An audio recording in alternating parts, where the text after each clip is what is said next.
કે સોમનાથ ક્રાઇમ બ્રાન્ચે લૂંટેરી દુલ્હન ગેંગના કારસ્તાનીઓનો પર્દાફાશ કરી ગેંગની 3 મહિલા સહિત 4 આરોપીઓની ધરપકડ કરી લીધી છે। જે રાજકોટના મુખ્ય સૂત્રધાર રિયાઝને ઝડપી પાડવા ચક્રો ગતિમાન કર્યા છે। સૂત્રાપાડાના હરણાસા ગામના યુવકને શિકાર બનાવી 1.24 લાખ પડાવી લીધા હતા અને લગ્નના 12 દિવસમાં જ દુલ્હન કપડાં, મોબાઈલ અને રોકડ લઈ અડધી રાત્રે ફરાર થઈ જતા યુવકે પોલીસ ફરિયાદ નોંધાવી હતી।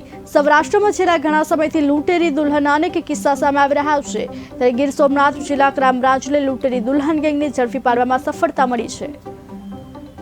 સૂત્રાપાડા પોલીસ સ્ટેશન વિસ્તારના ફરિયાદી શ્રી અજયભાઈ પોતે લગ્ન કરવા ઈચ્છુક હોય તેઓએ પોતાના ગામના નરસિંહભાઈ આદેડભાઈ વાજા જેઓ દલાલ છે તેમને સંપર્ક કરતા તેઓ તેમને જૂનાગઢ લઈ જઈ બીજા દલાલ દીપકભાઈ, સમીબેન, મુસ્કાનભાઈ અને રિયાઝભાઈનો સંપર્ક કરાવ્યો હતો। ત્યાંથી તેઓ તેમને છોકરી જોવા માટે રાજકોટ લઈ ગયા હતા। ત્યાં તેઓએ રિંકલ અનિલભાઈ પંડ્યા નામની છોકરી બતાવી હતી, જે ફરિયાદીને પસંદ આવી ગઈ હતી, પરંતુ રિંકલે ખોટું નામ ધારણ કર્યું હતું। તેનું મૂળ નામ કૌસરબાનુ છે અને તેઓ અશરફ યુસુફ કાનવીના પત્ની છે। ત્યારબાદ ફરિયાદીએ વિશ્વાસ વધુ કેળવવા માટે છોકરીના ડોક્યુમેન્ટ માંગતા તેઓ તેમને વિરમગામ લઈ જઈ અને ત્યાં તેમને વેરિફિકેશન કરાવી સ્કૂલ લિવિંગ સર્ટિફિકેટ અને આધાર કાર્ડ બતાવ્યું હતું। ત્યારબાદ ફરિયાદીને વિશ્વાસ આવી જતા જૂનાગઢ આવી તેઓના લગ્ન કરાવ્યા હતા। આ પ્રકરણની અંદર તેઓએ કૌસરબાનુના રિંકલ અનિલભાઈ પંડ્યા તરીકે આધાર કાર્ડ અને સ્કૂલ લિવિંગ સર્ટિફિકેટ બનાવ્યું હતું અને લગ્ન નોંધણી માટે એ ડોક્યુમેન્ટ આપેલા હતા। એ અત્યારે તપાસનો વિષય છે અને તપાસ એની ચાલુ છે, ત્યારબાદ જ એમાં કંઈ ચોક્કસપણે કહી શકાશે।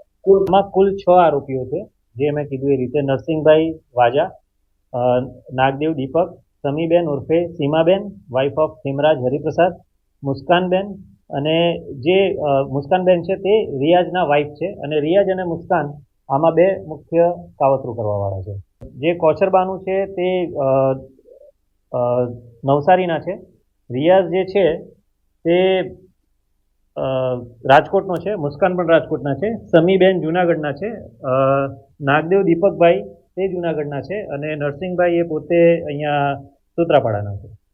અને જે પત્ની તરીકે જે હતી તેણે એક સોનાનો જે નાકમાં પહેરવાનો દાગીનો આવે છે તે અને એનો મોબાઈલ પણ લઈ લીધેલો।